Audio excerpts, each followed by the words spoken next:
Thank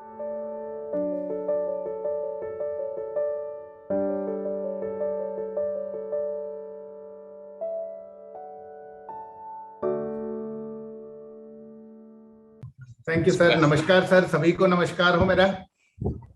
initiation of inner change centre के platform पर मुझे आमंत्रित करने के लिए श्री मनोहर दुबे जी का और मेरे बड़े भाई तुल्य प्रोफेसर PR अग्रवाल साहब का, भाई रमेश व्यास और यहाँ उपस्थित सभी साथियों का मैं हृदय से अभिवादन करता हूँ, आभार करता हूँ कि आपने ये प्लेटफॉर्म मुझे दिया। और इस नाम के बारे में मैं जितना भी सोच रहा हूँ, initiation of inner change centre, उतना ही बड़ी अच्छी फीलिंग्स और बड़ी अच्छी भावनाएं मन में आ रही हैं। और आज जो विषय मुझे दिया गया है आदरणीय दुबे जी के द्वारा, वो विषय इस सेंटर की जो मूर्त रूप है, जो कार्य योजना है, उसके काफी निकट भी प्रतीत होता है। मैं वहां से शुरू करूंगा। महात्मा गांधी ने जैसे कहा था, be the change you wish to see in the world. जो परिवर्तन आप विश्व में देखना चाहते हैं, उस परिवर्तन की शुरुआत आप स्वयं अपने आप से करें। तो यही मुझे लगता है कि initiation of inner change centre का यही मूल मंत्र भी होगा ही।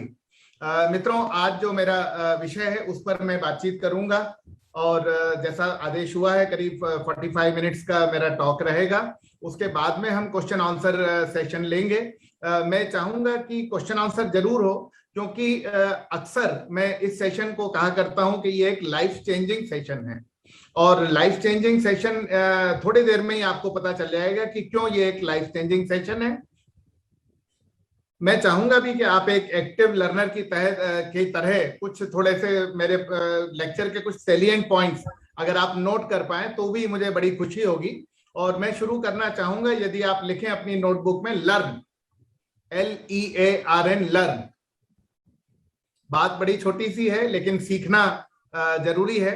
लर्न में से अगर हम L हटा दें तो बच जाता है अर्न। लर्न की स्पेलिंग में से यदि पहला लेटर हटा दें L तो बचता है अर्न। अब यहां पर मैसेज बहुत गंभीर है। Your earning is hidden in your learning. आप कितना कमाएंगे, आप उतना कमाएंगे जितना आप सीखेंगे। और कमाना सिर्फ पैसा नहीं होता, नाम, इज्जत, शोहरत, गुडविल, बहुत सारी चीजें कमाई जाती हैं। तो मेरा ये मानना है कि व्यक्ति को लाइफ लॉन्ग लर्नर रहना चाहिए और वही परंपरा है ये जो सेंटर भी निभा रहा है, IOIC का सेंटर। दूसरा जो आज का विषय है, इमोशन।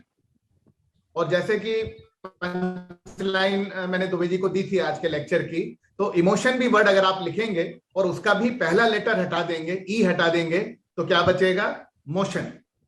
तो कहने का मतलब यह है कि all the motion in our life is govern by our emotions. जीवन में जितनी भी गति है वो भावनाओं से संचालित है। तो मित्रों, ये जो सत्र है, इमोशनल इंटेलिजेंस जिसको इंग्लिश में कहेंगे, हिंदी में भावनात्मक बुद्धिमत्ता, इसकी मैं शुरुआत करता हूं। मैं आपको शुरू में कुछ एक छोटी सी कहानी से शुरू करना चाहूंगा। तो ये एक स्टोरी है, the carat, the egg and the coffee bean की। जब हम लोग बात कर रहे थे, 3 पॉट्स में पानी भर के आग के ऊपर रखा। उसके बाद में हमने पहले पॉट में कुछ गाजर डाली, दूसरे में एग्स, में कॉफी पाउडर। गाजर यानी carrots, egg and coffee powder. अब 15 मिनट तक इसको बॉईल किया और 15 मिनट बाद निकाला। तो जो कैरेट्स थे, गाजर थी, वो पहले बॉईल करने के पहले, ये जो गाजर थी ये पहले हार्ड थी, अब बॉईल होने के बाद सॉफ्ट हो गई। इसकी बात है, ये पहले अंदर से सॉफ्ट थे। इसी प्रकार से जब हम तीसरे तरफ जाते हैं तो coffee powder all together disappear हो गया है और water gets the colour and the wonderful smell of coffee. अब ये तीनों की कहानी है, carrot, egg and the coffee bean की। लाइफ के बारे में सोचें तो लाइफ हमेशा आसान नहीं है। It's not always comfortable. Life can be very difficult and hard. कई बार हम जैसा सोचते हैं वैसा होता नहीं है। कई बार लोग हमें वैसा ट्रीट नहीं करते जैसे हम आशा करते हैं। मेहनत बहुत करते हैं पर रिजल्ट नहीं आता। तो इन सब चीजों के कारण हमको ये समझ में आता है कि जो बॉइलिंग वाटर वाली बात हम कर रहे थे, उसकी एनालॉजी अगर हम करें तो वो प्रॉब्लम्स ऑफ लाइफ से एनालॉजी आती है। तो अब इस विश्व में 3 प्रकार के लोग हैं। पहला, कैरेट कैटेगरी पीपल। कैरेट वाले लोग ऐसे होते हैं जिनके जीवन में जब तक कोई समस्याएं नहीं आती तब तक वो काफी टफ और स्ट्रांग बने रहते हैं, लेकिन जब जीवन की समस्याएं उन्हें झकझोर के जाती हैं तो वो काफी कमजोर हो जाते हैं, आसानी से थक जाते हैं, आशा छोड़ देते हैं, कोई फाइटिंग स्पिरिट उनमें नहीं रह जाती। मेरा आपसे संदेश है कि don't be like the carrots, we can be like the eggs. हमारे अंदर एक सॉफ्ट और सेंसिटिव हार्ट है जब तक जीवन में कोई समस्याएं नहीं आए, लेकिन जब वो जीवन की समस्याएं हमें झकझोर के छोड़ के जाती हैं तो हमारे अंदर का जो वो हृदय है, सेंसिटिव हृदय, वो हार्ड और अनफीलिंग हो जाता है और हम दूसरों से नफरत करने लगते हैं, यहाँ तक कि हम खुद से भी नफरत करने लगते हैं, हार्ड हार्टेड हो जाते हैं, कोई वार्म फीलिंग हमारे अंदर नहीं बचती। तो we should not be like the eggs. Coffee beans की बात करें तो यहां पर बड़ी इंटरेस्टिंग बात है, the water does not change the coffee powder, यानी कि पानी ने कॉफी पाउडर को नहीं बदला, कॉफी पाउडर ने पानी को बदल दिया। दूसरे शब्दों में कहें तो जीवन की समस्याओं ने आपको नहीं बदला, बल्कि आपने अपने पुरुषार्थ से, अपने कर्म से आपने उन जीवन की समस्याओं को बदल दिया। वाटर का कलर डिफरेंट हो गया because of the coffee powder, colour भी हो गया डिफरेंट, और we can see it, we can smell it, we can drink it. और यदि हम लोग कॉफी बनाते हैं तो हम जानते हैं कि hotter the water better the taste, जितना गर्म पानी होगा उतना ही अच्छा स्वाद आएगा। तो we can be like the coffee beans. अब ऐसे कॉफी बीन पीपल जो है वो हर परिस्थिति में बहुत अच्छा करने की कोशिश करते हैं, नई नई चीजें वो सीखते हैं, हर समस्या जो है वो उन्हें नया ज्ञान, नए स्किल, नई एबिलिटीज, नए एक्सपीरियंस की तरफ ले जाती है। और ऐसे लोग जो कॉफी बीन पीपल हैं, they make the world around themselves better with their positivity also. Problems and difficulties उन्हें और अधिक स्ट्रांग, और अधिक बेटर, और अधिक टफ बनाती हैं। तो अब ये छोटी सी कहानी बताने के पीछे मेरा उद्देश्य था कि हमें एक इंट्रोस्पेक्शन, एक आत्मविश्लेषण, आत्मावलोकन करने की जरूरत है। हम पता करें कि हम किस कैटेगरी में आते हैं, किस श्रेणी में आते हैं। Are we like the carrot? क्या हम गाजर की श्रेणी में आते हैं, या एग की श्रेणी में आते हैं, या कॉफी बीन की श्रेणी में आते हैं? ये आत्मावलोकन करना जरूरी है। आप किसी और को ना बताएं, मुझे ना बताएं, किसी को भी ना बताएं, लेकिन खुद के लिए ये अवलोकन करके जरूर रखें। और जैसा आपने इस स्टोरी में देखा कि मेरे चॉइस वही है कि we have to be like the coffee bean, ताकि हम अपने जीवन में आने वाली समस्याएं और जो परेशानियां हैं उनका डटकर सामना कर सकें। अब ये एक छोटी सी कहानी मैंने आपको दिखाई, इसके बाद में मैं आपको अपने एक्चुअल प्रेजेंटेशन की तरफ ले चलता हूं, और जिसका शीर्षक जो है मैंने आपसे कहा ही था कि mantras for success, emotional intelligence, भावनात्मक बुद्धिमत्ता के सफलता के क्या कि कहा गया है कि भाई भावनाओं को समझने से हम अपने आप को कैसे समझ सकते हैं, अपने कैसे सुधार सकते हैं, और अपनी पूरी जीवन में सफलता कैसे प्राप्त कर सकते हैं। तो ये जो पूरा प्रेजेंटेशन है ये मेरा अगले 25-30 मिनट में 3 सेगमेंट में ये बटा हुआ होगा। पहले सेगमेंट में आईक्यू की बात होगी, दूसरे सेगमेंट में ईक्यू की बात होगी जो कि भावनात्मक बुद्धिमत्ता का गुणांक है, और तीसरे सेगमेंट में इसके कंपोनेंट्स की बात होगी, जो इमोशनल इंटेलिजेंस के कंपोनेंट्स हैं उनके बारे में बातचीत होगी। तो ये 3 सेगमेंट्स पर हमारी बात होगी। और अब ये पहला सेगमेंट पे हम आ गए, व्हाट इज आईक्यू। स्लाइड भी साथ साथ चेंज हो रही है, आपको दिख रही है साथ में चेंज होती हुई स्लाइड्स? ठीक है, वेरी गुड। जब हम एकेडमिक इंटेलिजेंस की बात करते हैं तो हमें अभिमन्यु की कहानी याद आती है कि अभिमन्यु ने अपनी माँ के गर्भ में सीख लिया था कि चक्रव्यूह में कैसे प्रवेश किया जाता है। तो चक्रव्यूह में जो प्रवेश करते हैं करना सीखा है अभिमन्यु ने, वो अपनी माँ के गर्भ में सीखा था। उससे हमें ये पता चलता है कि गर्भस्थ शिशु भी जो है, विकसित भ्रूण भी अपनी इंटेलिजेंस को प्राप्त कर सकता है। जेनेटिक इन्फ्लुएंस ऑफ पेरेंट्स, माँ बाप की बुद्धिमत्ता का 35% बच्चों में आता है। तो ये हमें फैक्ट ध्यान रखना चाहिए कि माँ बाप की बुद्धिमत्ता का 35% योगदान बच्चों की बुद्धि में आता है। तो हमारे बच्चे वैसे सामान्यतः अच्छा रिजल्ट आते हैं, अच्छा काम करते हैं, लेकिन यदि कभी ईश्वर ना करे रिजल्ट अच्छा ना आए तो उन्हें डांटने टोकने के पहले हम ये ध्यान रखें कि 35% योगदान हमारा स्वयं का है। ये जो एकेडमिक इंटेलिजेंस है, जैसा मैंने कहा आईक्यू के तौर पर इसको मेजर किया जाता है। भारत में आईक्यू स्कोर उतने नहीं चलते। ये एकेडमिक ग्रेड कार्ड में जो परसेंटेज आते हैं, जो मार्क्स आते हैं, उसके आधार पर एकेडमिक इंटेलिजेंस को तय किया जाता है। अब ये जो आपका प्रॉब्लम है ग्रेड्स के साथ में कि जितने ज्यादा अच्छे ग्रेड आएंगे उतना ही मोटा चश्मा बच्चे को लग जाता है। और हमारे स्कूलों में भी हम कहते थे कि कई बार जो बच्चे सिर्फ पढ़ाई पढ़ाई की बातें करते हैं और किसी और एक्टिविटी में पार्टिसिपेट नहीं करते, तो हम लोग उनको किताबी कीड़ा भी कहा करते थे, बुक वर्म्स कहा करते थे। ये जो एकेडमिक इंटेलिजेंस है, ये 18 साल की आयु आने तक स्टेबलाइज हो जाती है। यानी कि बच्चे के पहले 18 साल में बड़ी तेजी से बढ़ती है, उसके बाद में बढ़ती तो है लेकिन उतना तेजी से नहीं बढ़ती जितनी तेजी से बढ़ना चाहिए। अब हम आते हैं अपने दूसरे सेगमेंट की तरफ। जैसा मैंने कहा था आपसे कि मैं इमोशनल इंटेलिजेंस के बारे में बात कर रहा हूं। पहला सेगमेंट हमारा आईक्यू के बारे में था या एकेडमिक इंटेलिजेंस के बारे में था। दूसरा सेगमेंट हमारा इमोशनल इंटेलिजेंस के बारे में है और इसी में हम ईक्यू के बारे में भी बात करेंगे इस सेगमेंट में। तो मैंने आपको पहले भी कहा था कि यदि इमोशन में से ई हटा दें तो मोशन बचता है। और वही बात यहां पर आ रही है कि जो वर्ड इमोशन है वो इमूवर से निकला हुआ है। जो इमूवर वर्ड है वो कहलाता है कि वो भावना जो हमें चलाती है, वो भावना जो हमें बहाती है, कहना चाहिए जीवन में गति देती है।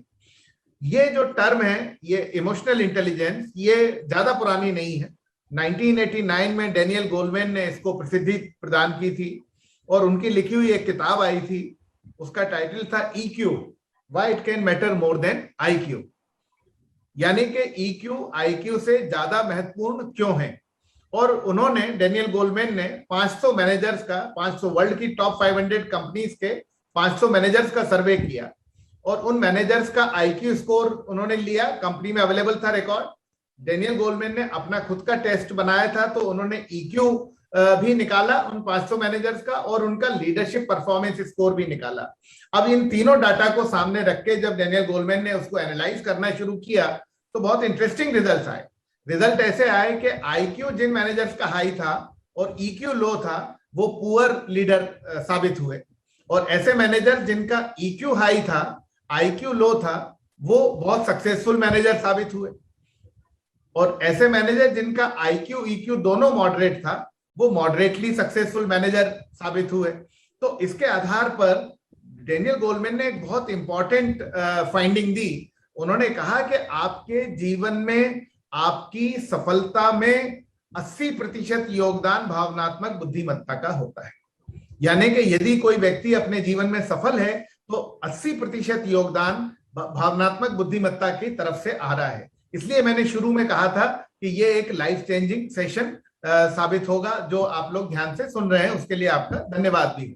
हालांकि मेरे एंड पर काफी टेक्निकल प्रॉब्लम्स आई, बार बार मुझे मीटिंग छोड़ करके मीटिंग छूट जाती थी, बार बार मुझे ज्वाइन करना पड़ता था, लेकिन अभी टचवुड सारा ठीक चल रहा है, इंटरनेट स्थायी है।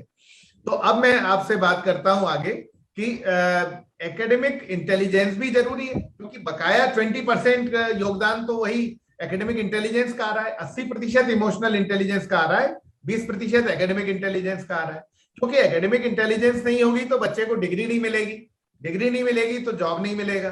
तो ये कहा गया कि academic intelligence will get you the job, but emotional intelligence is the one which will make you successful in that job. अपने जॉब को पाने के लिए तो आपको एकेडमिक इंटेलिजेंस और डिग्रियों की आवश्यकता है, लेकिन उस जॉब को पा जाने के बाद में फिर उसमें सफल होने के लिए 80% योगदान भावनात्मक बुद्धिमत्ता का है और 20% योगदान, केवल 20% डोमेन नॉलेज का है। डोमेन नॉलेज का मतलब यह है कि यदि कोई इंजीनियर है तो उसको इंजीनियरिंग की नॉलेज आए, यदि कोई फाइनेंस का विद्यार्थी है तो उसे फाइनेंस अकाउंटिंग की नॉलेज आए, वो डोमेन नॉलेज है। लेकिन 80% योगदान भावनात्मक बुद्धिमत्ता का होता है। तो ये इसलिए मेरा ये लेक्चर बहुत ज्यादा अधिक बार सुना गया है और काफी जैसा मैं शुरू में क्लेम करता हूं कि एक लाइफ चेंजिंग सेशन है, उसी तरीके से इसको लिया गया है हमेशा। अब मैं आपको ये भी बताना चाहता हूं कि what is the crux of emotional intelligence. आप मुझसे पूछें कि भावनात्मक बुद्धिमत्ता अगर क्या है, और मैं कुछ चंद शब्दों में अगर आपको जवाब देना चाहूं तो मैं यही कह सकता हूं कि भावनात्मक बुद्धिमत्ता है कि how to smartly manage your emotions, यानी कि भावनाओं का स्मार्ट प्रबंधन ही हमारा भावनात्मक बुद्धिमत्ता है। If you can smartly manage your emotions then you are emotionally intelligent. अब इमोशनल इंटेलिजेंट पर्संस को कई नामों से पुकारा जाता है, जैसे कि practical problem solver, street smart, result oriented. एक और टर्म यूज होती है जुगाड़ू, और जुगाड़ तो ऐसी टर्म है, आप लोग जानते हैं कि है हिंदी का शब्द, लेकिन ऑक्सफोर्ड इंग्लिश डिक्शनरी ने अपने ऑक्सफोर्ड डिक्शनरी में शामिल किया हुआ है जुगाड़ को, और कहा भी जाता है कि भारतीय जो है वो जुगाड़ में बहुत आगे हैं। इमोशनल इंटेलिजेंस के बारे में अगर मैं कहूं तो भगवान कृष्ण ने अर्जुन को जो उपदेश दिया था कुरुक्षेत्र के रण क्षेत्र में, जब अर्जुन ने लड़ने से मना कर दिया था, तो भगवान ने अपने दिव्य स्वरूप में आकर के जो उपदेश दिया, जो प्रवचन दिया, और जो श्रीमद् भगवत गीता में उल्लेखित भी है, तो उस उपदेश का सार ही इमोशनल इंटेलिजेंस है। भावनात्मक बुद्धिमत्ता वहीं से निकल के आई है जो भगवान कृष्ण ने अर्जुन को उपदेश दिया है। और डेनियल गोलमैन ने जो काम किया 1989 में, इसको तो मैं कहूंगा putting old wine in new bottle. मैं सन 2005 में ऑक्सफोर्ड यूनिवर्सिटी में एक कॉन्फ्रेंस के लिए गया था, और मुझे अच्छे से याद है प्रोफेसर पीआर अग्रवाल भी उस कॉन्फ्रेंस में आए हुए थे। तो मैंने वहां पर उस कॉन्फ्रेंस में, ग्लोबल कॉन्फ्रेंस थी, वहां पर मैंने ये अपना पेपर भी प्रेजेंट किया था कि इमोशनल इंटेलिजेंस के कौन से सिद्धांत और सूत्र श्रीमद् भगवत गीता से निकल करके आ रहे हैं। तो काफी उस पर डिस्कशन भी हुआ उस ग्लोबल कॉन्फ्रेंस में, और ये हमारा दूसरा सेगमेंट इस बारे में पूरा होता है, जिसमें हम बात कर रहे थे कि आईक्यू क्या है पहले सेगमेंट में, और दूसरे सेगमेंट में हमने बातचीत की कि ईक्यू क्या है। अब यहां तक आने के बाद में हमको थोड़ा सा ये समझ में आया कि आईक्यू और ईक्यू, इनके बीच में अगर और अच्छे ढंग से मुझे आपको अर्थ समझाना हो तो मैं एक फिल्म का उल्लेख करना चाहूंगा जिसका शीर्षक था थ्री इडियट्स। जो थ्री इडियट फिल्म है वो पूरी की पूरी इमोशनल इंटेलिजेंस की थीम पर ही बनी हुई है। अगर हम ये कहें कि IQ इज थ्योरेटिकल नॉलेज और EQ is the practical application of that theoretical knowledge, तो गलत नहीं होगा। अब हम जो बात कर रहे थे अपने प्रेजेंटेशन में थर्ड सेगमेंट की, वहां पर लिए चलते हैं आपको, और कंपोनेंट्स ऑफ इमोशनल इंटेलिजेंस की बात हम कर रहे हैं। और ये जो 5 कंपोनेंट्स इसके हैं, क्योंकि अब आप यहां तक सुनते सुनते आपको ये लग रहा होगा कि how can I my self become emotionally intelligent, मैं खुद कैसे अपनी भावनात्मक बुद्धिमत्ता को बढ़ा सकता हूं। तो जब ये पता चल गया कि 80% सफलता भावनात्मक बुद्धिमत्ता से ही आना है, तो फिर मैं बताऊंगा आपको कि ये 5 कंपोनेंट्स हैं, इन पर काम करने की, इन पर मेहनत करने की आवश्यकता है। मैं कुछ दिन पहले एक किताब पढ़ रहा था, बड़ी प्रसिद्ध किताब है, आपने भी उसके बारे में पढ़ा सुना होगा, 7 habits of highly effective people. 7 habits of highly effective people, पुरानी किताब है काफी, मैं बार बार पढ़ता रहता हूं, अभी कुछ दिन पहले वापस पढ़ रहा था उसको। तो स्टीफन कोवी की किताब है, हिंदी में भी इसका ट्रांसलेशन अवेलेबल है, अति प्रभावशाली व्यक्तियों की 7 आदतें। इसमें कोवी जो पहली सेंटेंस लिखते हैं वो यही कहते हैं कि 21 days it takes to form a habit. क्या 21 दिन में आदतें बन जाती हैं। इसलिए मैंने आपको ये 5 कंपोनेंट बता रहा हूं। 21 दिन की जगह आप 30 दिन दें, हर एक कंपोनेंट पे अगर एक महीने काम करें तो आपका भावनात्मक बुद्धिमत्ता का जो गुणांक है EQ वो काफी इंप्रूव हो जाएगा। और जैसा मैंने कहा कि सीधा आपकी सफलता से वो लिंक्ड है, तो आप इसीलिए मैंने इसको लाइफ चेंजिंग सेशन भी कहा था। वापस इन कंपोनेंट्स की तरफ आए तो ये कंपोनेंट्स हमारे 3 लेवल पर हैं। सेल्फ लेवल पर सबसे ज्यादा 3 कंपोनेंट्स हैं। पहला सेल्फ अवेयरनेस है, दूसरा सेल्फ रेगुलेशन है, तीसरा सेल्फ मोटिवेशन है। अब इंटरपर्सनल लेवल पर जब हम आते हैं तो इंटरपर्सनल लेवल पर चौथा कंपोनेंट जो है वो एम्पैथी है, और ग्रुप लेवल पर बात करें तो 5वां और आखिरी कंपोनेंट सोशल स्किल्स है। ये मेरा लास्ट सेगमेंट है इस प्रेजेंटेशन का, फिर हमारा क्वेश्चन आंसर का दौर रहेगा।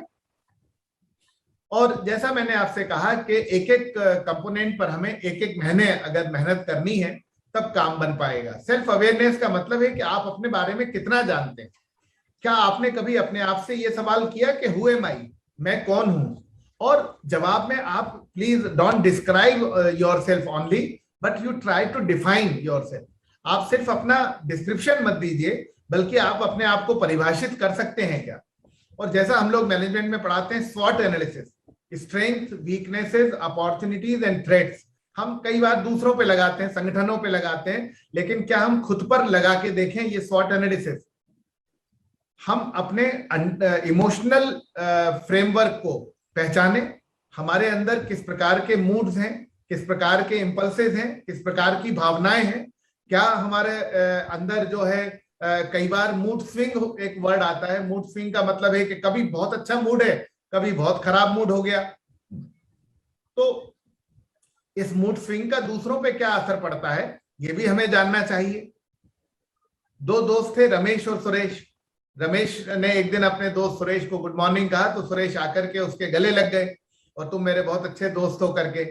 अब 4-5 दिन बाद वापस जब रमेश ने सुरेश को गुड मॉर्निंग कहा तो सुरेश रूखेपन से मुंह फेर के चला गया। तो अब क्या रहा होगा? पहले रमेश ने जब गुड मॉर्निंग कहा तो सुरेश का मूड अच्छा था तो आके गले लग गए। 4-5 दिन बाद जब उन्होंने दोबारा कहा तो वो मूड खराब होगा तो वो इग्नोर करके चले गए। इसी को कहते हैं मूड स्विंग।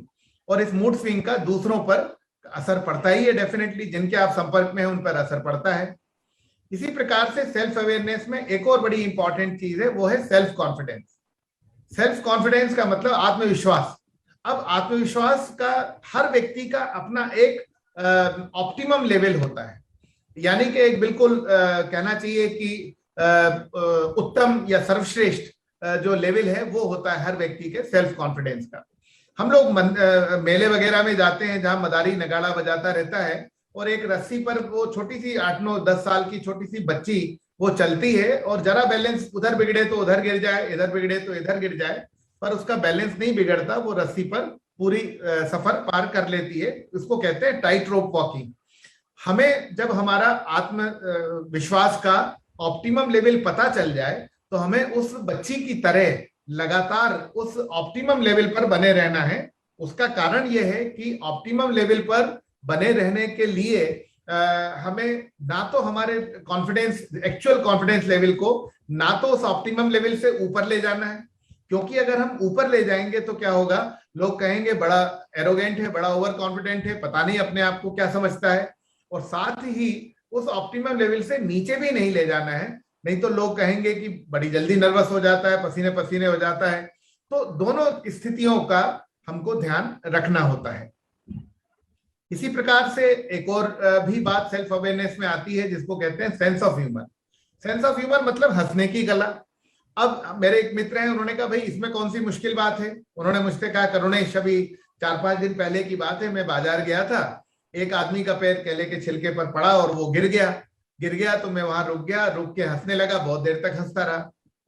मैंने अपने दोस्त को कहा, मैंने कहा श्रीमान वो जो व्यक्ति गिरा था उसको लगने से जितनी चोट नहीं आई उससे कहीं ज्यादा आपके बोलने से और आपके हंसने से ये चोट ज्यादा आई होगी। तो फिर मैंने उनसे, तो उन्होंने कहा भाई ये तो गलती हो गई। फिर मैंने उनसे कहा कि आप ये कल्पना करें कि उनकी जगह आप गिर गए और फिर दूसरे लोग हंसेंगे तब कैसा लगेगा। थोड़ी देर उन्होंने सोच के कहा कि हाँ यार बुरा तो लगेगा। फिर मैंने उन्हें तीसरा एक और पहलू दिया, मैंने कहा यदि आप गिर जाएं और सबसे पहले खुद पर हंसने वाले आप खुद हो तब कैसा होगा। तब उन्होंने कहा कि अरे यार अब तो कम बुरा लगेगा। मैंने कहा क्यों? कहने मैं खुद ही पहले अपने ऊपर हंसने लगा। तो इंग्लिश में इसके लिए बहुत अच्छा टर्म है जो कहलाता है self deprecating sense of humour. Self deprecating sense of humour का मतलब है ability to laugh at yourself, अपने स्वयं के ऊपर हंसने की कला। और हर अच्छे कॉमेडियन में ये होता है गुण, तभी वो अच्छा कॉमेडियन होता है। आखिरी बात जो इस सेल्फ अवेयरनेस में है वो है पॉजिटिव एटीट्यूड की, क्योंकि आप जानते हैं धनात्मक दृष्टिकोण के बिना कुछ काम संभव नहीं है। एक और किताब, जैसे मैंने 7 हैबिट्स का जिक्र किया था, वैसे एक और किताब बहुत अच्छी है, आपने पढ़ी होगी, नहीं पढ़ी हो तो जरूर पढ़ें, the secret. The secret by Rhonda Byrnes, BYRNES Byrnes. Rhonda Byrnes 29 साल की लड़की थी। उन्होंने ये किताब 10-11 साल पहले लिखी। 5 साल तक ये लगातार वर्ल्ड नंबर 1 बेस्ट सेलर रही। अभी भी वर्ल्ड की टॉप 5 बेस्ट सेलर की बुक्स में इसका नाम आता है। उस किताब में रोंडा बर्न ने एक चैप्टर दिया है जिसका नाम ही ये रखा है, थॉट्स बिकम थिंग्स, यानी कि जो सोचोगे वो हो जाएगा। थॉट्स बिकम थिंग्स का मतलब है जो सोचोगे वो हो जाएगा। तो ये जो चीज है ये आपको एक बार सोचने के लिए बाध्य करती है कि अगर हम इस बात, और उसने सैकड़ों ऐसे एग्जाम्पल दिए जिन एग्जाम्पल के माध्यम से उसने बतलाया कि जो सोचोगे वो हो जाएगा। मैंने भी जब इसको अपने जीवन पर लगाया, अपने ऊपर लगाया, तो मुझे लगा कि हाँ भाई ये तो बिल्कुल सच बात है। और अगर मेरे जैसे आप भी इसमें विश्वास करने लगे तो फिर अब you have no other option but to think positive. क्योंकि जब आप ये मानने लगे कि जो सोचेंगे वो हो जाएगा तो अच्छा ही सोचें, पॉजिटिव ही सोचें। तो ये पॉजिटिव एटीट्यूड भी बहुत इंपॉर्टेंट है, बहुत जरूरी है। दूसरा जो मेरा कंपोनेंट है, 5 कंपोनेंट्स की हम बात कर रहे हैं, सेल्फ लेवल पर 3 कंपोनेंट है। दूसरा कंपोनेंट है सेल्फ रेगुलेशन। जब मैंने ऑक्सफोर्ड में जो पेपर में जिक्र कर रहा था 2005 में जब प्रेजेंट किया था यूके में ऑक्सफोर्ड यूनिवर्सिटी में, तब मैंने सेल्फ रेगुलेशन की जगह सेल्फ कंट्रोल वर्ड डाला। और सेल्फ कंट्रोल वर्ड के लिए जो वहां पर सीनियर बिहेवियरल साइंटिस्ट आए थे, करीब काफी 70-80 देशों के लोग आए थे उसमें, तो वहां पर फिर मुझे सजेस्ट किया गया कि आप कंट्रोल वर्ड यूज मत करिए, क्योंकि यदि हम भावनाओं को लगातार दबाते रहेंगे तो वो दबाने से जो है कई बार एक ज्वालामुखी फट सकता है। तो उन्होंने कहा कि इसको रेगुलेट करिए, भावनाओं का रेगुलेशन होना चाहिए, रीचैनलाइजेशन होना चाहिए। तो पहले तो हमने अवेयरनेस के लेवल पर देख लिया कि हमारे अंदर क्या पॉजिटिव और क्या नेगेटिव भावनाएं। नेगेटिव जैसे कि गुस्सा, ईर्ष्या, घृणा, इस तरीके की जो भावनाएं, ये नेगेटिव भावनाएं हैं। अब उसने कहा कि इनको दबाना नहीं है बल्कि इनको रीचैनलाइज करने की जरूरत है। अब रीचैनलाइज कैसे किया जाए? आपने एक फिल्म देखी थी वो मुन्ना भाई MBBS, उसमें जो डीन थे उनको कहा गया था कि यदि आपको गुस्सा आता है तो आप 10 तक गिनती गिनिए, बहुत गहरी गहरी सांसें लीजिए। तो इस तरीके से आप अपने माइंड को डाइवर्ट कर सकते हैं। तो ये कई चैनलाइजेशन की, रीचैनलाइजेशन की कई स्ट्रेटजीज हैं। गूगल कंपनी जो कि वर्ल्ड का बेस्ट एम्प्लॉयर है, उन्होंने एक बहुत बड़े हॉल में अपने गूगल कंपनी के टॉप 30 एग्जीक्यूटिव्स के फोटो लगा रखे हैं। वास्तविक बात है, ये आप इंटरनेट पे जाएंगे तो आपको पता चलेगी। और उन्होंने कुछ बॉक्सिंग किट्स लगा रखे हैं। एम्प्लॉय आता है, ग्लव्स वगैरह पहनता है, अपनी पसंद का मैनेजर चुनता है और 15 मिनट तक वो बॉक्सिंग किट पर मुंह से बरसा करके अपनी जो भी उस मैनेजर के अगेंस्ट में उसकी जो भी इल विल थी या जो फीलिंग्स थी उनको निकाल करके और वो हल्का होकर के बाहर जाके अपने काम में जुट जाता है। Management encourages employees to do like that. ऐसे हमारे देश में भी कई ऐसे ऑर्गेनाइजेशन हैं जहां पर की मेडिटेशन के लिए रूम दिए गए हैं ताकि एम्प्लॉयज जाकर के अपनी नेगेटिविटी को, नेगेटिव फीलिंग्स को, नेगेटिव भावनाओं को अपने अंदर से बाहर निकाल फेंके। तो ये रीचैनलाइजेशन है, ये रेगुलेशन है। बहुत सारी बातें हैं। वर्क लाइफ बैलेंस पर मैं बात करना चाहूंगा, क्योंकि हम लोग आजकल देख रहे हैं कि पूरे जीवन मशीनी हो गया। पहले जिस तरीके का समय हुआ करता था आजकल वैसा समय नहीं मिला। कोरोना पीरियड में थोड़ा सा प्लस भी रहा, माइनस भी रहा कि घर परिवार में बंद के रहना पड़ा, तो वहां पर नए सिरे से जो है एक अनुभव रहा। लेकिन वर्क लाइफ बैलेंस यहाँ पर बिगड़ गया, क्योंकि काम, वर्क फ्रॉम होम के कारण अब काम और जीवन के बीच का जो अंतर है वो काफी महीन होता गया और कई बार पट भी गया। तो इस तरीके से ये सारी चीजों का हमें ध्यान रखना पड़ता है सेल्फ रेगुलेशन पर। मैं यहाँ पर एक छोटी सी कहानी जरूर बताना चाहूंगा। ये कहानी भी नहीं है बल्कि मेरे अपने जीवन का अनुभव है। और चूंकि जैसा मैंने कहा, अग्रवाल साहब मेरे परिवार से बड़े भाई की तरह जुड़े हुए हैं बरसों से, तो वो जानते हैं कि मेरी पत्नी भी शिक्षिका है और मेरी एक बेटी बड़ी है और एक बेटा छोटा है। हम चारों लोग कई साल पहले, करीब 14-15 साल पहले ऊटी गए। ऊटी में एक झील है, उस झील के किनारे तांगे से राउंड करवाया जाता था। मैंने वहां जाके रियलाइज किया कि दोनों बच्चे पहले कभी तांगे में बैठे नहीं है। तो मैंने किसी तांगे वाले से बात की तो उसने काफी पैसे मांगे। दूसरे तांगे वालों ने, सबने जो है उससे आधे पैसे मांगे। और वहां का जो रेट था एसोसिएशन का वो भी कम था। तो मुझे वैसे कोई भी तांगा ले लेना था, पर मैनेजमेंट का प्रोफेसर होने के नाते उत्सुकता हुई तो मैं वापस उसी तांगे वाले के पास गया। मैंने कहा भाई तुम इतने ज्यादा पैसे क्यों मांग रहे हो, सबसे ज्यादा पैसे तुम मांग रहे हो। उसने कहा साहब मैं तो वीआईपी तांगे वाला हूँ। मैंने कहा कैसे। उसने कहा मैं तो बहुत सारी हिंदी फिल्मों में आता हूँ। मैंने कहा हिंदी फिल्में तो मैं भी बहुत देखता हूँ, आपको नहीं देखा कभी। तो ये वास्तव में रियल लाइफ में ये सब डायलॉग चल रहे हैं। तो उसने कहा वहां पे मिथुन चक्रवर्ती का एक होटल है, होटल कोणार्क के नाम से, जो ऊटी में है स्थित। तो वहां पर उसने कहा कि साहब ये होटल है और यहाँ पर मिथुन दा मेरे दोस्त हो गए हैं और उनकी फिल्मों में मुझे बहुत मौके मिलते हैं। तो मैंने कहा कि हाँ भाई ये बात सही है, मैं मिथुन को पसंद नहीं करता, उनकी फिल्में नहीं देखी इसलिए आपको नहीं देखा। बहरहाल बच्चे चूंकि कभी पहले तांगे में नहीं बैठे थे तो मैंने वही वीआईपी तांगे वाला लिया और मैं और मेरा बेटा आगे बैठ गए और वाइफ और बेटी पीछे बैठ गए। और अब उसने तांगे को चलाना शुरू किया। उसने कहा कि मेरा तो ये जो घोड़ी है, रानी नाम था उसका घोड़ी का, कहले ये तो क्या एक्टरों की एक्टर है, डायरेक्टरों की डायरेक्टर है, सीन समझाने की इसको जरूरत ही नहीं पड़ती, अपने आप इतनी बढ़िया एक्टिंग करती है, हजारों रुपए इसने कमा के दिए। लेकिन वो तांगे वाला उस घोड़ी को, रानी को धीरे धीरे चाबुक से मारता जा रहा था। मेरा बेटा जो उस समय 5-6 साल का था वो मेरे साथ ही बैठा था आगे, तो उसने मुझसे कहा पापा, उसको अच्छा नहीं लगा, उसने कहा पापा अगर ये अंकल कह रहे हैं रानी घोड़ी इतनी अच्छी है तो फिर ये इसको मार क्यों रहा है। तो उसने, तांगे वाले ने भी सुन लिया, उसने मेरे बेटे को सीधे जवाब दिया। उसने कहा कि बेटा मैं रानी को चाबुक से मार नहीं रहा हूं, उसको हल्का हल्का चाबुक टच करा रहा हूं, उसको ये याद दिला रहा हूं कि चाबुक मेरे हाथ में है, मैं घर नहीं भूल आया, तुम कायदे में रहना। अब ये जो घटना हुई ऊटी में, तब उसी समय लगभग मैं ये प्रेजेंटेशन पे काम कर रहा था, तो मैंने उस घटना को यहाँ डाला। और मैं यहाँ पर आपको कहना चाहता हूं कि आपके अंदर भी जो भावनाएं हैं, उन भावनाओं पे आपका अपना चाबुक हल्के हल्के मारते रहिए, ताकि आप भावनाओं को ये कह सकें कि you are controlling them, not the other way around. क्योंकि होता क्या है कि व्यक्ति भावनाओं से गवर्न अगर होगा तो वो सही गलत का फिर फैसला नहीं कर पाता, लेकिन भावनाओं पर आपका प्रबंधन अच्छा होना चाहिए। इसलिए मैंने ये कहानी आपको सुनाई।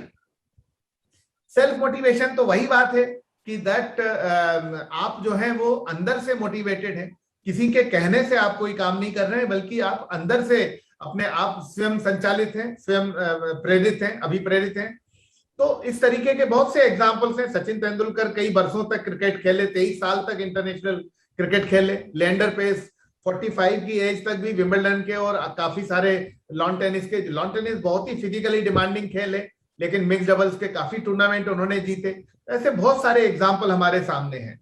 तो ये जो 3 कंपोनेंट्स हैं सेल्फ लेवल के, self awareness, self regulation, self motivation, इन तीनों पर हमें एक एक महीने काम करने की जरूरत है और तब जाकर के हम इन पर अपना इनको अपनी हैबिट बना पाएंगे। जो कोवी ने कहा था ना कि 21 दिन में आदतें बनती हैं। बस 2 कंपोनेंट और मैं आपसे डिस्कस करूंगा, आखिरी 2 कंपोनेंट्स हैं, क्योंकि वो सेल्फ लेवल पर थे, अब ये इंटरपर्सनल लेवल पे। इंटरपर्सनल मतलब अंतर व्यक्तिक, 1-to-1, my relationship with my wife, my relationship with my father, with my mother, with my brother, with my son, with my daughter, 1-to-1, with my boss, with my की subordinate, with my best friend. तो इस तरीके के 1-to-1 relations में अभी तक self level पर हम अपना खुद का इमोशनल फ्रेमवर्क समझने की कोशिश कर रहे थे। अब आप पूछेंगे एम्पैथी क्या होता है। Empathy is a degree higher than sympathy. सहानुभूति से एक और दर्जा ऊपर है एम्पैथी। और यहां पर क्या है कि आप you are trying to understand the emotional framework of other person. सामने वाले का इमोशनल फ्रेमवर्क आप समझने की कोशिश कर रहे हैं और अकॉर्डिंगली उसको फिर हैंडल कर रहे हैं। Feeling like others, putting yourself in others shoes, ये सारे जो बातें हैं ये एम्पैथी में कवर हो जाती हैं। आखिरी जो कंपोनेंट है, जैसा मैंने कहा था कि इमोशनल इंटेलिजेंस के 5 कंपोनेंट, 3 सेल्फ लेवल पर हो गए, self awareness, self regulation, self motivation.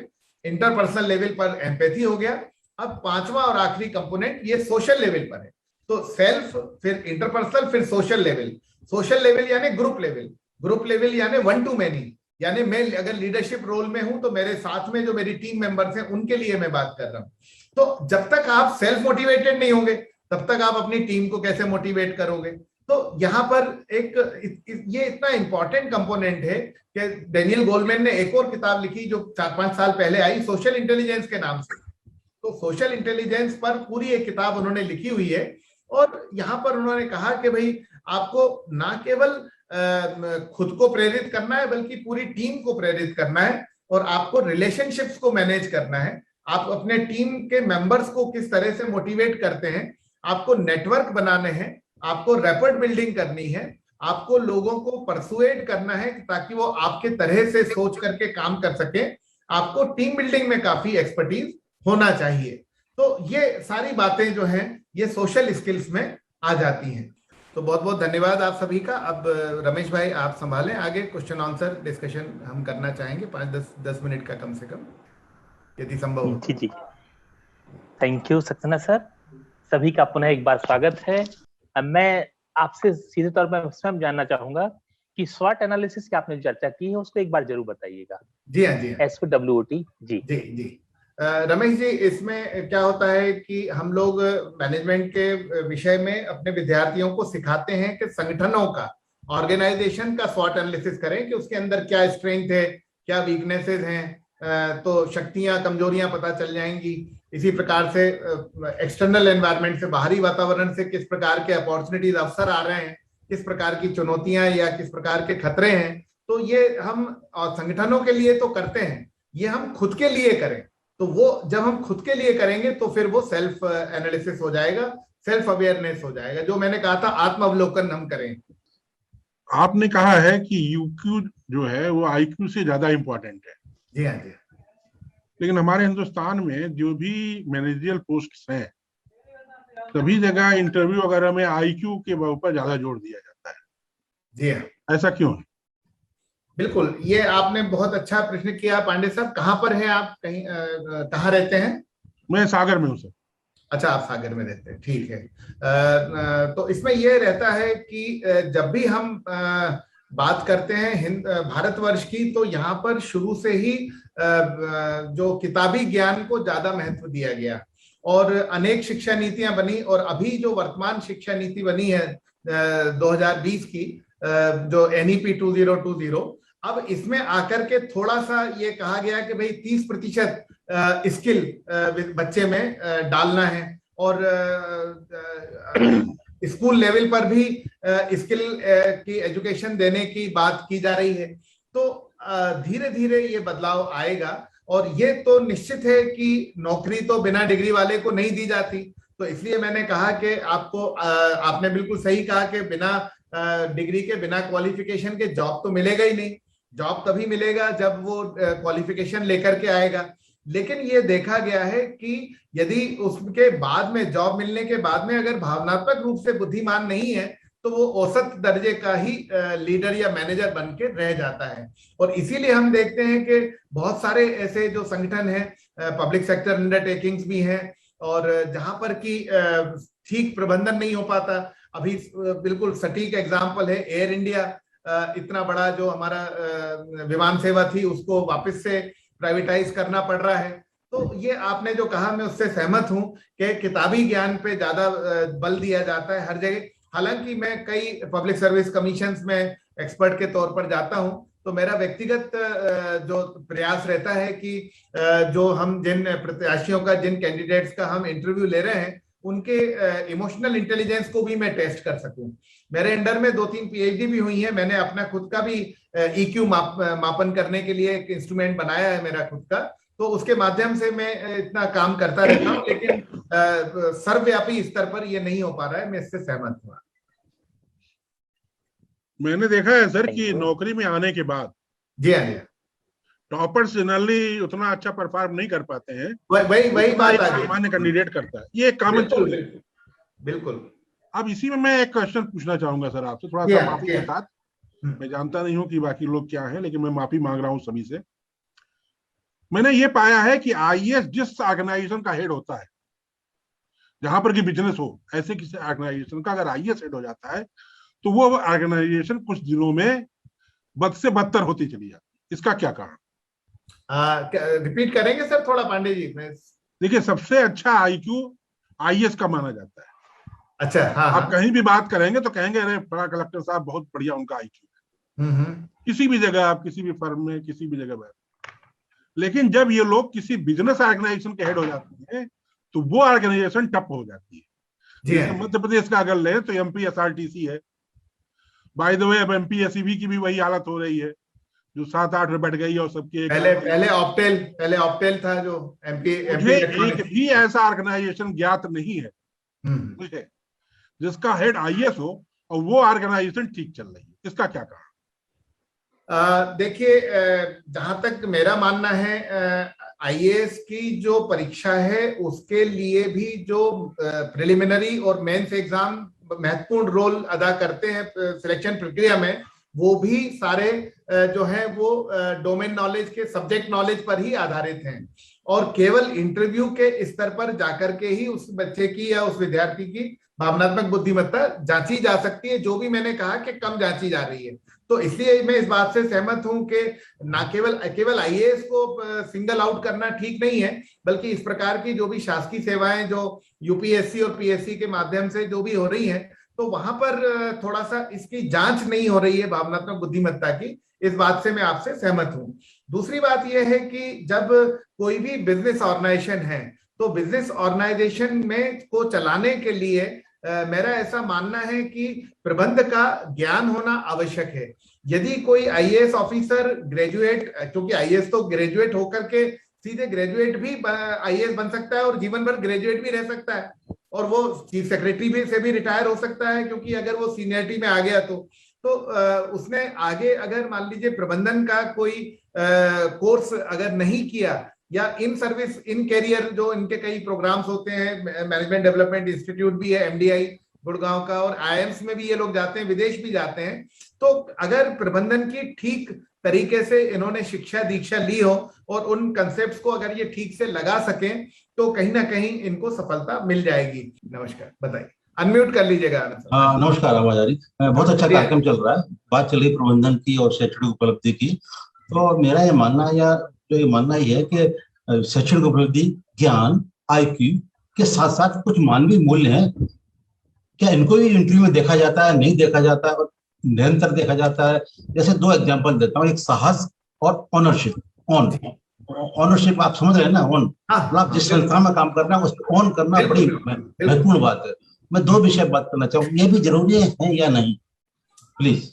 नहीं, बिल्कुल, आपने बहुत अच्छा तीसरा डायमेंशन दे दिया आज के इस लेक्चर को, कि जब हम आईक्यू की बात कर रहे हैं और ईक्यू की बात कर रहे हैं, तो वैल्यू सिस्टम की बात भी हमें करना चाहिए। मेरा ऐसा मानना है कि हम जब पढ़ाते हैं बच्चों को, तब कुछ ना कुछ वैल्यू सिस्टम देते ही हैं। स्कूली शिक्षा के साथ में भी हम वैल्यू सिस्टम, मॉरल एजुकेशन जिसको कहते थे, नैतिक शिक्षा, वो हमने सबने स्कूलों में ली हुई है। लेकिन जब आपका जो प्रश्न है वो ये कि इस तरीके के इंटरव्यूज वगैरह में इस पर ध्यान दिया जाता है कि नहीं, तो ऐसी सिचुएशन बनाई जाती है। अगर हमें किसी को आईपीएस के लिए इंटरव्यू लेना है, तो हम ऐसी सिचुएशन बना करके उसको देंगे कि भाई इस तरह से शहर में कहीं अगर दंगे हो रहे हैं और फिर आपकी माता का मैसेज आ गया कि वो बीमार है और उन्हें हॉस्पिटल ले जाना आवश्यक है, तो आप दंगे संभालेंगे या घर संभालेंगे? इस तरीके की डिलेमा सिचुएशंस हम लोग उन्हें देते हैं, और उसमें वो किस तरह से जवाब देते हैं उसका भी मूल्यांकन किया जाता है। और कई बार क्या होता है कि हम किसी चीज को जनरलाइज नहीं कर सकते। कई ऐसे भी आईएएस ऑफिसर्स हैं, आईपीएस ऑफिसर्स हैं, जिन्होंने रिमार्केबल काम किया है। मैं अभी जैसे बताया गया मेरे परिचय में कि मैं संगम यूनिवर्सिटी भीलवाड़ा में कुलपति के पद पर कार्यरत हूं। तो भीलवाड़ा मॉडल जो आया था मार्च 2020 में, जब कोरोना नया नया आया था, तो भीलवाड़ा मॉडल जो सफल हुआ है, उस भीलवाड़ा मॉडल की सफलता के पीछे उस समय के तत्कालीन कलेक्टर श्री राजेंद्र भट्ट और उस समय के जो एसपी थे श्री हरेंद्र कुमार, इन 2 का बहुत बड़ा योगदान रहा। साथ ही उस समय सीएमएचओ डॉक्टर मुश्ताक खान थे। तो इन लोगों ने इस तरीके का पब्लिक सिस्टम डेवलप किया कि जिसको भीलवाड़ा मॉडल के नाम से प्रधानमंत्री मोदी ने भी सराहा, पूरे देश में लगाया गया, विदेशों में भी उसके बारे में चर्चा हुई। तो कई बातें हैं, लेकिन ये मैं कहूंगा कि इस तरीके का हम जांच जरूर करते हैं। मैं तो कई बार साइकोमेट्रिक टेस्ट भी लगाता हूं, और उन साइकोमेट्रिक टेस्ट के माध्यम से भी उस कैंडिडेट के गुण अवगुण और दोष वगैरह पता करने की कोशिश करता हूं। तो ये व्यक्तिगत तौर पर तो होता ही है, और वैसे ऑर्गेनाइजेशनल लेवल पर भी ये होता है काफी। Thank you very much. Thank you. हमारे साथ हमें डॉक्टर आशुतोष गोस्वामी जी सागर से हैं। जी गोस्वामी जी, नमस्कार। अपनी बात रख सकते। नमस्कार। मैं इस वेबिनार को ज्वाइन किया हूँ। मेरे साथ मेरा बेटा जो NLU से लॉ ऑनर्स कर रहा है वो भी इसको मेरे साथ ज्वाइन किया है। उसके पास एक प्रश्न है। मनु, रखें आप अपना प्रश्न। जरूर जरूर। Good evening sir. सर मैं एक क्वेश्चन था मेरा कि एक इनहेरेंट ह्यूमन की टेंडेंसी है वो सेल्फिशनेस। तो उस सेल्फिशनेस से एक मेरे को ऐसा लगता है कि एक मिसट्रस्ट क्रिएट होता है सोसाइटी में। सो आप उस मिसट्रस्ट को हटा के किसी पे ट्रस्ट कैसे कर सकते हैं? और मतलब इस वजह से मैं थोड़ा एक इंट्रोवर्ट साइड की तरफ शिफ्ट होता हूँ, क्योंकि आई थिंक दैट मतलब ट्रस्ट करने लायक नहीं है सोसाइटी, क्योंकि inherently human selfish and selfish natures जब सेल्फिश मोटिव्स जब तक रहते हैं उसके, तब तक you have relations with him or her, but as soon as those motives are fulfilled, we tend to lose a relation. आपने जो सवाल किया उसका कुछ जवाब आंशिक रूप से दे भी दिया है, और आपने बहुत अच्छा सवाल किया, बहुत अच्छे से सुन भी रहे थे, सोच भी रहे थे इस टॉपिक पर। इसके लिए आपका धन्यवाद भी है। आप युवा बच्चे हैं, और मैं यहाँ पर ये कहना चाहूंगा कि सेल्फिश होना, सेल्फिश वर्ड खराब है, लेकिन अगर हम उसको चेंज कर दें, सेल्फ इंटरेस्ट को कह दें, तो सेल्फ इंटरेस्ट को देखना कोई बुरी बात नहीं है। हर व्यक्ति अपना अपना सेल्फ इंटरेस्ट देखता है। कई बार ये दायरा थोड़ा सा बढ़ा करके वो परिवार तक ले जाता है। अब इस दायरे को हम कितना बढ़ा सकते हैं? कई लोग ऐसे होते हैं जो समाज सेवा के लिए अपने परिवार और अपने बेटों वगैरह को सबको जो है निग्लेक्ट भी कर देते हैं। तो इस तरीके के भी लोग होते हैं। जहां तक ट्रस्ट मिसट्रस्ट की बात है, तो मुझे एक छोटी सी बात मेरे अपने जीवन की याद आ गई कि मैं जब विक्रम विश्वविद्यालय उज्जैन में काम किया करता था, तो उस समय मैं एक वहां यूनिवर्सिटी की ब्रांच में पैसे लेने के लिए मैं गया एक बार। और बहुत पुरानी बात है, ये 91-92 के आसपास की बात है। तो मेरी बेटी उस समय छोटी सी थी, करीब 2-2.5-3 साल की। तो मैं उसको साथ में ले गया था, 94 के आसपास की बात है ये। तो मैं उसको साथ में ले गया था। तो उस समय तो वो ATM वगैरह नहीं होते थे। मैंने फॉर्म भर के दिया, उन्होंने मुझे लोहे का टोकन दिया, और मैंने फिर थोड़ी देर बाद पैसे लिए, गिन करके जेब में रख लिए, और वो बेटी को एक जगह बैठा दिया। वो बड़े ध्यान से सारी चीजें देख रही थी। अब बात आई गई हो गई, 15-20 दिन बाद मेरी बेटी ने मुझसे कुछ डिमांड की। तो मैंने उसको कहा, बेटा मेरे पास पैसे नहीं है। थोड़ी देर उसने बेटी ने सोचा, फिर उसने कहा, पापा चलो बैंक चलते हैं। तो उसको याद आ गया कि भाई बैंक से आपने पैसे लिए थे आराम से। तब मुझे लगा कि मुझे इस बच्ची को समझाना चाहिए। तो मैंने उसको समझाया। मैंने कहा, बेटा बैंक में जब हम पहले जमा करते हैं तभी निकाल सकते हैं, यानी first you save then only you can withdraw. तो बाद में मुझे रियलाइज हुआ कि ट्रस्ट के साथ में भी यही बात है। हम अगर किसी से पूछें कि भाई किसी ने किसी ऐसे ट्रेनिंग प्रोग्राम में, जैसे आपने सवाल किया, वैसे किसी ने मुझसे सवाल किया कि सक्सेना साहब कोई मुझ पे कभी ट्रस्ट नहीं करता, मैं क्या करूं? तो मैंने उनको काउंटर क्वेश्चन किया। मैंने कहा, क्या आपने कभी किसी पे ट्रस्ट किया? तो वो ईमानदारी से उन्होंने सोच के जवाब दिया, नहीं। तो मैंने कहा, जब आपने किसी पर ट्रस्ट नहीं किया तो सामने वाला क्यों करेगा? ये एक इंटरपर्सनल बात है। Trust is always mutual. तो ये बात भी मेरे बात में ध्यान में आई जब ये मेरे घटना हुई, घर में बच्ची को मैं समझा रहा था। तो एक बात ये भी हो गई। लेकिन कई बार क्या होता है कि ये ट्रस्ट जो है सामने वाला तोड़ता भी है। जो आपने कहा ना कि सेल्फ इंटरेस्ट के कारण, सेल्फिशनेस के कारण, तो वो जब ट्रस्ट टूटता है तो हमें बुरा लगता है मन में। तो ये चीजें अनुभव से ही सीखी जा सकती हैं। और मैं तो मेरा व्यक्तिगत अनुभव बताऊंगा कि मैं सामने वाले को 3 मौके देता हूं। एक बार तोड़ दे कोई बात नहीं, दूसरी बार तोड़ दे कोई बात नहीं, तीसरी बार फिर जो है मैं उस पर एक्शन भी लूंगा, और आगे से कभी वो ट्रस्ट के लायक नहीं माना जाएगा। 2 परिस्थितियां मैं इसलिए छोड़ देता हूं कि कोई उसकी परिस्थिति रही होगी किसी कारण। तो ये आप भी ये बातें धीरे धीरे जीवन में जैसा अनुभव आता जाएगा आप सीखते जाएंगे। आपका उज्जवल भविष्य की कामना है। Thank you. Thank you. एक युवा किशोर ने बात रखी, बहुत अच्छा लगा कि आप उनकी बात को झकझोर पाए। मेरे मन में एक प्रश्न आ रहा था, क्या EQ और IQ का जो रिलेशन है, क्या इनवर्सली प्रोपोर्शनल है क्या? नहीं, कॉम्प्लीमेंट्री कह सकते हैं। कॉम्प्लीमेंट्रीनेस बहुत है, इनवर्सली प्रोपोर्शनल नहीं है। जब तक कि कोई व्यक्ति बिल्कुल ही निग्लेक्ट कर दे, सिर्फ पढ़ाई में ध्यान दे और इमोशनल इंटेलिजेंस की तरफ बिल्कुल भी ध्यान ना दे, तो फिर हम ये कहेंगे कि भाई वो बिल्कुल ही किताबी कीड़ा उस तरीके का है। और या फिर ऐसे भी हमने लोग देखे हैं जो गांव के पुराने बुजुर्ग लोग हैं जिन्होंने जीवन देखा हुआ है, उन्होंने बिल्कुल पढ़ाई नहीं की और भावनात्मक बुद्धिमत्ता में किसी से कम नहीं है वो।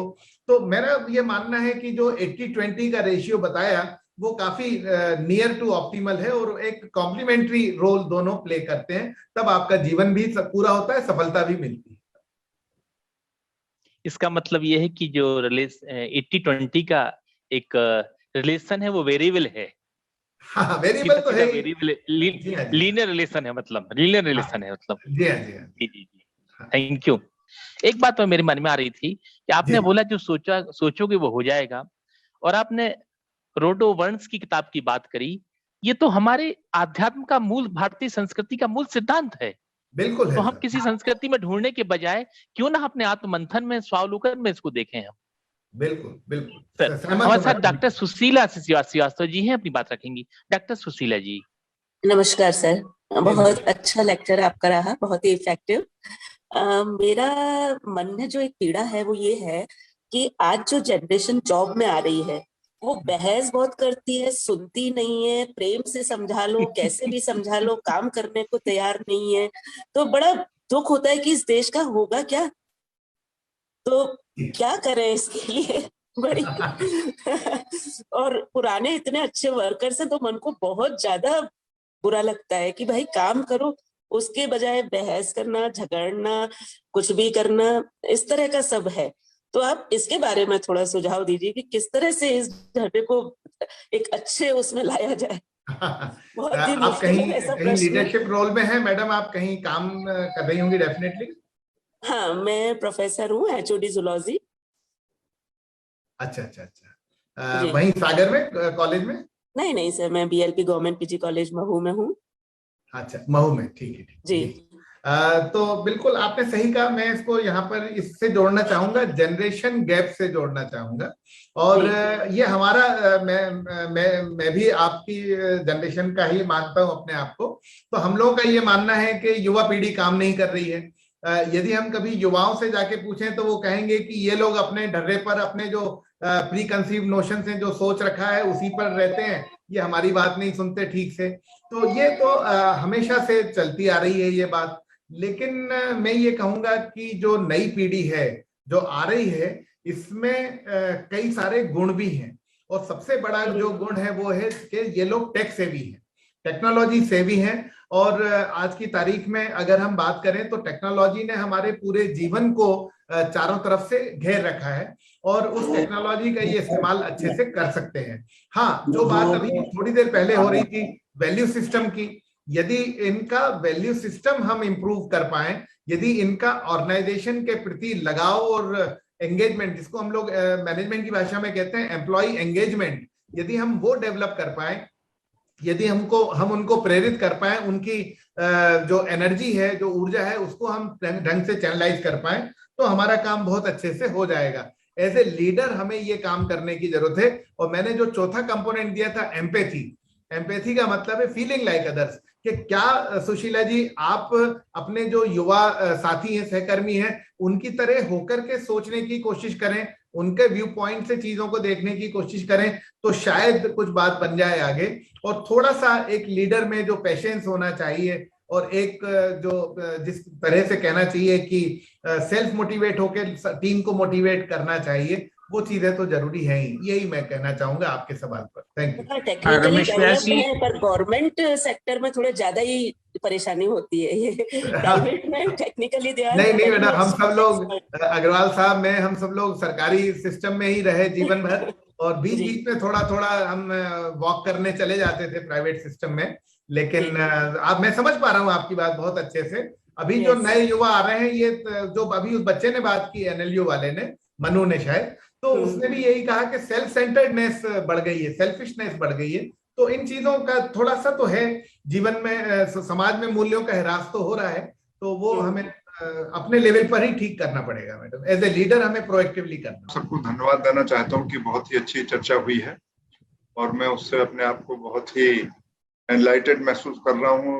और EQ के जो अंडरस्टैंडिंग है उसमें वृद्धि हुई है मेरी।